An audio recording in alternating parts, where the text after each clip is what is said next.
Ministre. La parole est à monsieur Fabien Roussel pour le groupe GDR.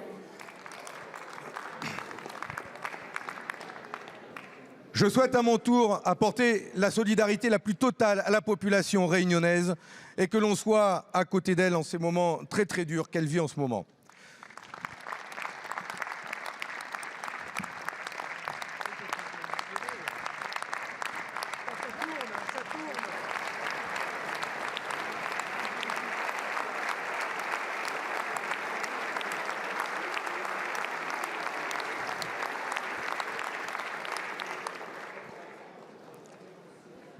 Conductrice de car scolaire, je fais 48 km par jour pour me rendre à mon travail.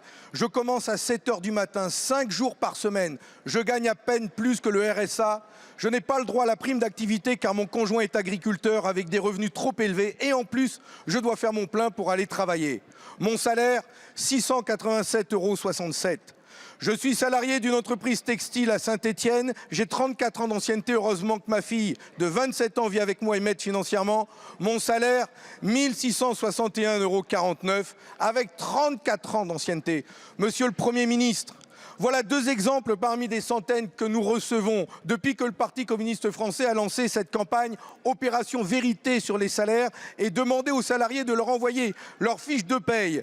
C'est un déferlement plein d'émotions, mais aussi de colère.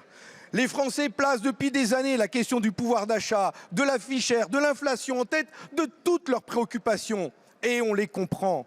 Tout augmente, hormis les salaires, hormis le SMIC. Tout augmente, sauf les salaires, hormis le SMIC. Et en plus, aujourd'hui, vous voulez encore augmenter le prix de l'électricité au 1er février. Tout ça, c'est le fruit de votre politique. C'est celle d'une caste qui a très bien servi les plus riches, abîmé nos services publics et attaqué nos acquis sociaux comme la retraite.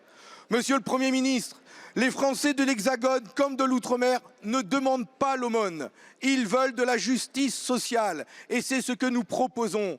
Indexer des salaires sur l'inflation, diviser par 3 les prix de l'électricité grâce au nucléaire et investir dans les services publics comme l'école et la santé. Alors, Monsieur le Premier ministre, allez-vous enfin changer de cap? Merci beaucoup. La parole est à monsieur Bruno Le Maire, ministre de l'économie, des finances, de la souveraineté industrielle et numérique. Oui, Madame la Présidente, Mesdames et Messieurs les députés, Monsieur le député Roussel, je vous rejoins totalement sur la nécessité d'avoir de meilleures rémunérations pour tous les salariés de notre pays. La première condition pour cela, je pense que vous me rejoindrez, c'est qu'il y ait le maximum de salariés.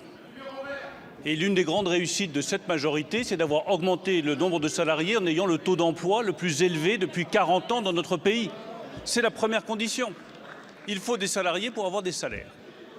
La deuxième chose, c'est de protéger les rémunérations de ceux qui ont les salaires les plus faibles. C'est le SMIC. Et là, je suis en désaccord avec vous. S'il y a une rémunération qui a beaucoup augmenté au cours des 2 dernières années, c'est le SMIC qui a augmenté de plus de 10% parce que nous sommes le seul pays où il est indexé à la fois sur l'inflation et sur la moyenne des salaires. Le SMIC protège bien l'ensemble de nos compatriotes. Troisième chose, Monsieur Roussel, votez avec nous l'augmentation de la prime d'activité. Votez avec nous la prime Macron défiscalisée qui a profité à 5 millions de salariés pour une moyenne de près de 700 € par an pour les salariés.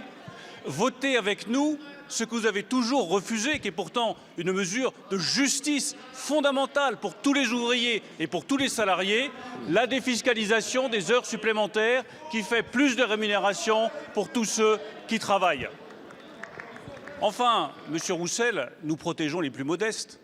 J'ai rappelé tout à l'heure que nous avions fait le choix, avec le Président de la République, avec le Premier ministre, d'indexer l'ensemble des prestations sociales et l'ensemble des minima sociaux sur l'inflation.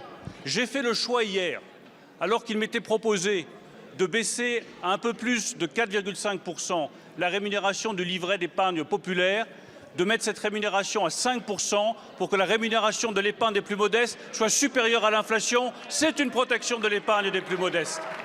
Enfin, recréer de la dynamique salariale. Regardez ensemble comment est-ce que nous pouvons reprofiler les allègements de charges pour recréer de la dynamique salariale. Nous y sommes prêts et nous y travaillons. Merci beaucoup, Monsieur le ministre. La parole est à Monsieur le Président Marc-André